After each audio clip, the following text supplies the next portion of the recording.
Terrorism, fervent and wild, rising behind the tallest buildings. Disaster forecast person to person. The tidal wave was the newest weapon in their innovative arsenal. They held up our fear in a towering wall of water, looming and leering and looking menacing as only nature can. An impossible sight, the wave tense and still, not breaking yet approaching. It never changed its face, but we knew it was coming closer. Its white crest was like a national symbol, its mighty power luminescent and vibrating. The panic set in us and never left. I am writing to you from final moments. The news and the horrible rumble kept me in tears.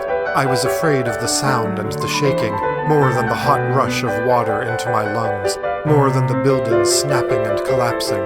The possibilities for terror in this were as enormous as the wave itself.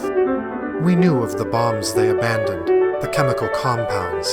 Gunfire, a happier time. Now the shell-shocking roar of nature harnessed was constant torture, shotgunning through the city, cloaked in the waves' lengthening shadow. Then inside the roar, the sound of destruction. It was coming closer. People were dying inside the tidal wave, their houses and their bodies torn apart by the severity of water. Water, the giver of life, the mother, emotion. The tidal wave made the old world new again. Suffering was new again. The tumbling.